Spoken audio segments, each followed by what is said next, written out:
Kavik entered the dark fringe of trees and climbed steadily until he came to the snow line. Here he stopped and stood, nose lifted, as he quested the breeze, seeking direction. Then he struck out without hesitation, going straight north, going home to the boy. Animals have always possessed this homing sense of direction. It leads wild geese, ducks, swans, and a host of smaller birds winging across thousands of miles of trackless plains and tundra, vast mountain ranges, and amazing expanses of water to remembered lakes and streams and valleys far in the Arctic where they nest and reproduce in summer. In the fall, they fly the same miles back again. It is that homing instinct that leads the salmon halfway around the world to spawn and die in the very stream, the very spot where years before they were born. Man knows this to be true with animals, yet with all his knowledge, he can neither do this himself nor explain it. Kavik knew nothing of maps and of great distances. He could not know that facing him was 400 miles of some of the roughest land to travel over in North America. The mountain range he was headed into had many 9,000-foot peaks, and a few were as high as 15,000 feet. He could not know that the area he was entering contained more glaciers for its size than any other in the world. There were countless frozen streams that the spring breakup would turn to raging, icy torrents. There were mighty canyons whose depths the sun never plumbed, great stretches of barren tundra buried deep under the snow, and dense forests where roving packs of timber wolves were king. Had Kavik known and understood these hazards, it would have made no difference. He was going home, and now there was nothing to stop him. Nothing but the trailing rope that he snagged within the first mile. There was a knot in the end to keep it from unraveling, and this wedged between two stones and held him fast. He sat down and surveyed the situation. Then he calmly twisted his head, got the rope in his jaws, and with one snap bit it in two. That left only a foot of it dangling from the collar, which did not hinder him. He trotted on, going deeper into the timber. It was good to breathe the sharp, clean air, to feel the snow under his feet again and piling against his chest.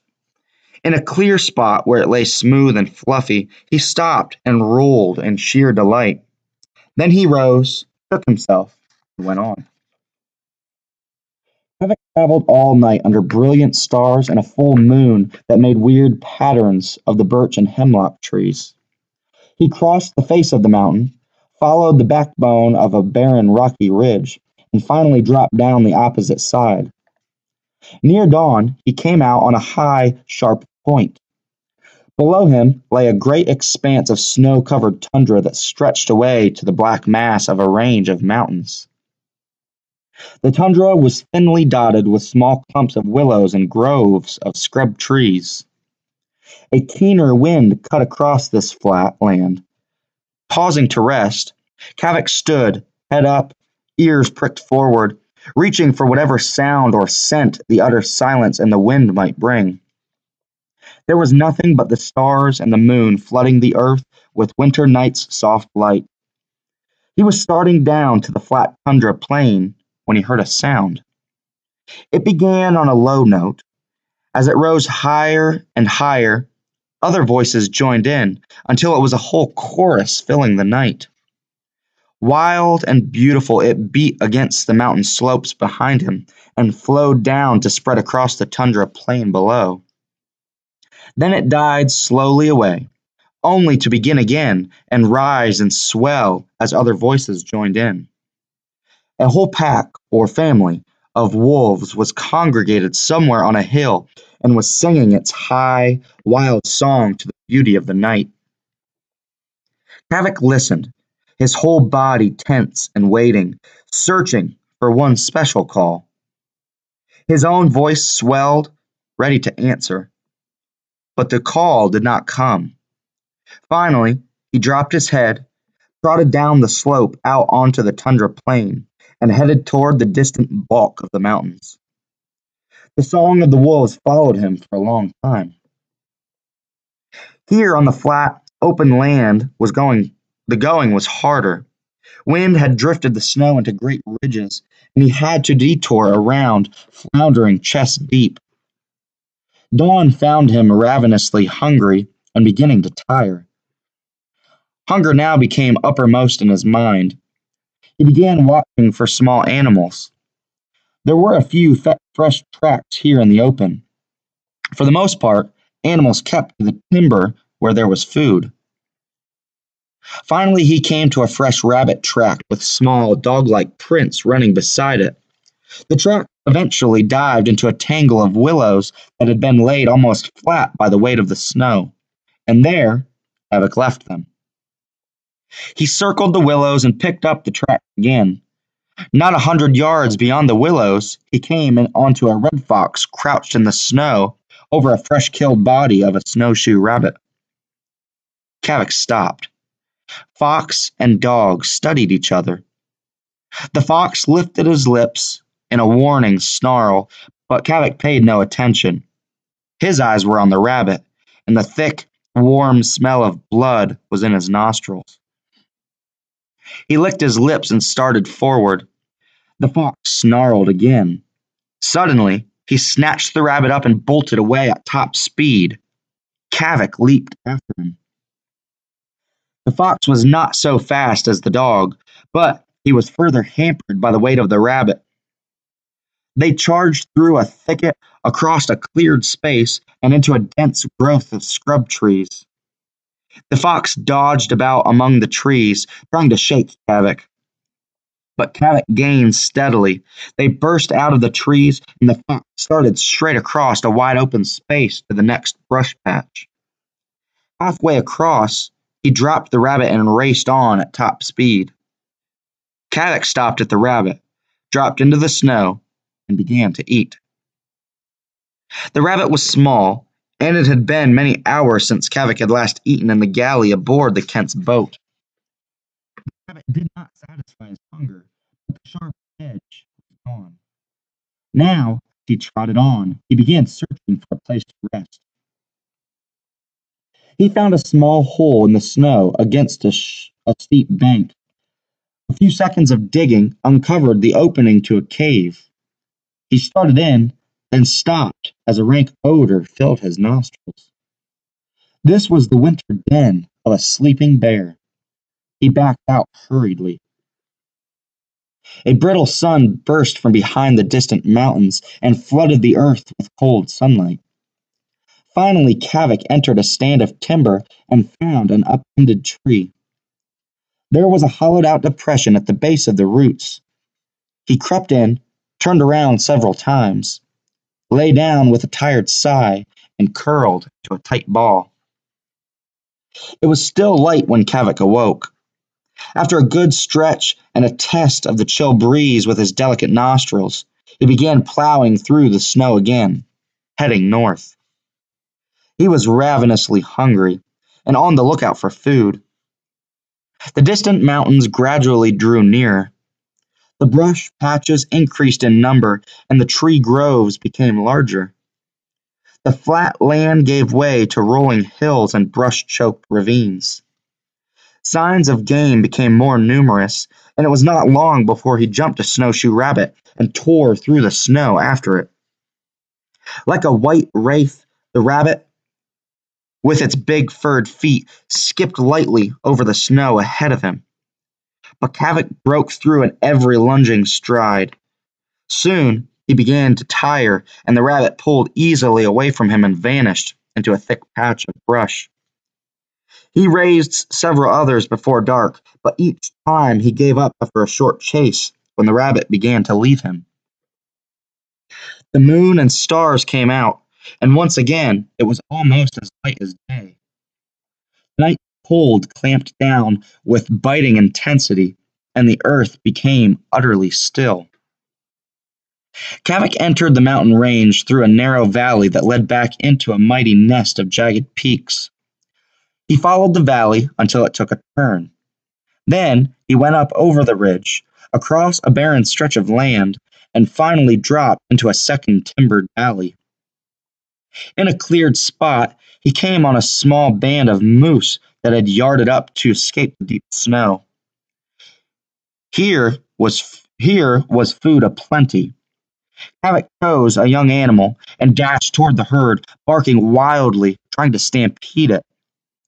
The leader was a huge bull with great palmated antlers branching to many needle-sharp points. He turned to meet Kavik with lowered head and huge splayed hooves that with one savage blow could stamp the life out of the dog. Kavik danced around him, trying to lead him off so he could get at a half-grown calf. When the moose charged with a bellow of rage, Kavik coyly led him away by keeping just out of reach of the dangerous antlers and hooves. But when the dog turned suddenly to double back to the herd, three young bulls were waiting and bore down upon him. He tried the maneuver again and again, driven by hunger and taking desperate chances. Finally, he tried to dodge between the protecting young bulls. He misjudged the quickness of the big animals, and a sweeping horn caught him and flipped him into the air with a startled yelp of pain and surprise. He fell into a tangle of willows and scrambled up just in time to dodge a pair of striking hooves that would have split his skull open. He ducked about among the striking feet and turned tail and ran limping down the valley floor. The moose did not follow, and he soon fell back, plowing steadily through the soft snow. His side ached and burned where a sharp horn had raked him, and for some time he limped badly. But as the night wore on, the limp and the ache disappeared. He was following the course of a small stream that was now a dead, twisted smoothness under the snow. He kept to the valley floor at night, and for some reason there was no game. His hunger pangs continued to grow. Full day had burst, cold and bright, from behind the peaks when he came out of the trees at the upper end of the valley and faced a cluster of a half-dozen log cabins. Smoke billowed from each cabin. The surrounding snow was cut and trampled. He had come onto the Aurora mine. It was shut down for the winter, but the few families who worked it during the summer remained the year round. The men spent the winter months hunting and trapping. Kavik's nose led him unerringly between the houses and on and out to the garbage dump. There he found frozen chunks of bread, bones of caribou and moose, along with a variety of other frozen table scraps. He began bolting down the food. A door opened, and a woman started from one of the cabins carrying a pail. He gave her only a glance and continued eating. The woman saw him and stopped. She began to scream, "Phil! Phil, a wolf! A wolf!" A man dashed out of the house, caught up an axe, and charged at Kavik. Kavik recognized this danger, grabbed for a caribou bone, and turned to flee, but too late. The man hurled the axe. The flat of the spinning blade smashed against the side of his head and sent him sprawling. For a moment, he lay, unable to move while the man bore down upon him. Other doors burst open, disgorging men who snatched up weapons and ran toward him. Then he wobbled uncertainly to his feet and ran for the trees. Sticks and hand axes rained about him. Kavik ran a good mile at top speed. Then he crawled up beside a log and lay down. His head throbbed, and he still felt dizzy. Blood dripped steadily into the snow from the gash the axe blade had made. The blood soon froze on his face, but the pain remained. He lay close to the log, head on forepaws, eyes closed, and waiting for the pain to pass. Some time later, he became aware of a steady sound and raised his head above the log. Two men were following his trail. Behind the protection of the log, He crawled to the nearest trees, then rose abruptly to run. Coming to the edge of the trees, he saw that he'd have to cross an open space to the next clump in full view of the men. He heard their shouts as he lunged into the open. Then thunderous explosions rocked the morning. Puffs of snow geysers up on either side of him. One burst almost under his nose, showering him. Though the snow puffs and the explosions followed him all the way in his wild dash for the trees, surprisingly, he was not hit. Then he charged into their cover. Kavik fled down the valley, up a steep slope, and out into a flat area of timber. Sheer exhaustion finally ended his panicky flight. He stopped on a high point and looked back over his trail. There was no sign of the men, so he dropped flat in the snow and rested. The pain in his head had subsided to a steady ache. He licked his paw and rubbed it over the wound, but it didn't help. If he could only reach it with his tongue to cleanse it. He lay there until he was completely rested, then went on at a much slower pace. He was still hungry and on the lookout for food. It came unexpectedly. A ruffled grouse that had plunged deep into the soft snow to sleep during the cold was startled awake at the sound of the dog's feet. Kavik leaped, struck with his paw, and knocked it out of the air. Before the grouse could gather itself again, the dog's teeth closed on its back. The grouse satisfied his hunger and sent new strength coursing through his tired muscles. He went on, moving steadily deeper into the fastness of the mountains. The snow at this higher elevation was lighter, making travel easier. The day spent itself, and the night closed down. The stars and moon came out. Once again, it was almost as bright as day. Kavik stopped on a hillside to rest and keened the dead silence for what it might bring. He heard the call begin, and his head came up. His whole body became tense with expectation. The sound swelled and swelled until it filled the night, and there was no telling from which direction it came. The wolves were singing again. Kavik listened intently as he had before, searching each voice, waiting for one special note. It did not come. When it was over, he started to move. Then a new call brought him up short. It began so softly, it seemed a part of the night, and he was not sure just when his keen ears first heard it.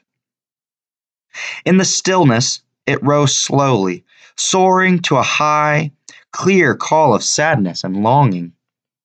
It faded away into the massive blackness of the mountains. A death-like hush. Then it began again, rising to the same high, soulful cry and dying away. This was the note he'd been listening for. He'd heard it many times as a pup. As he grew older, it had taken on meaning. Somewhere out there, a wolf was singing, pouring her loneliness and longing into the night, calling for love, calling for a mate. It was the most natural thing in the world for Kavik to sit on his haunches, tilt his big nose toward the star, and send forth his own far-reaching cry. As his voice died away, the answer came, rising high and clear, riding over valleys and mountains to hang trembling on the still night air. Kavik went plunging headlong down the slope. He stopped once and called again, and again the answer came back, much closer now. He charged through the snow at top speed and came, finally, to a tiny clearing nestling the foot of towering mountains.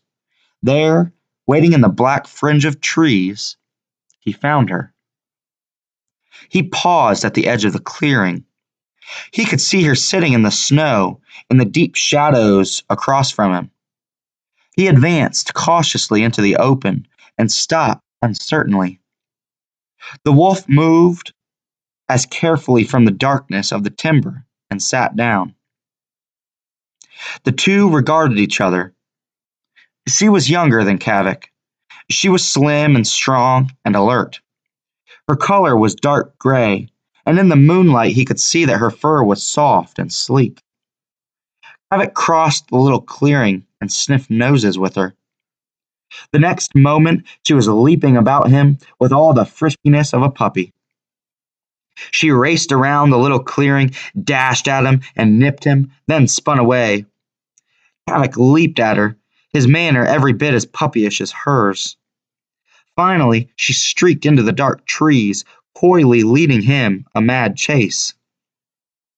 Kavik stayed at her flying heels as they circled about through the trees and returning again to the clearing. They were sniffing noses, tails waving happily, when the female suddenly lifted her head and her ears shot forward. Kavik looked. There, across the glade, standing at the edge of the tree shadows, watching them, was another wolf. He too had answered the female's call for a mate. Now he advanced slowly into the clearing, heading down, watching Kavik. He went straight to the female, and they sniffed noses. Then the female turned, trotted off a few feet, and sat down, leaving Kavik and the male wolf facing each other. This new wolf was almost as big as Kavik and several years older. His coat was thick and coarse and almost black. He stood, stiff-legged, head lowered. His manner said plainly he meant to fight for the favor of the sleek female. Kavik's first impulse was to run away, as he'd run from the dogs in Copper City, and he'd tried to run the day Mr. Hunter walked him down the block near his home. But the sight of the sleek young female sitting on her haunches, lips lifted in a grin as she looked at first one, then the other of them, held him to a grip of strong as life itself.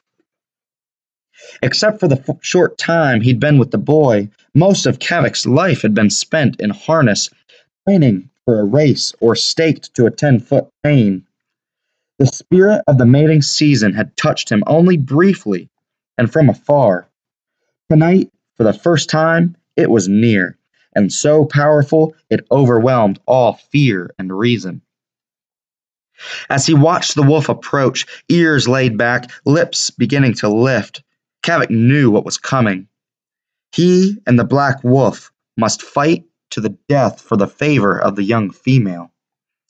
And she, remaining completely aloof, would go with the victor.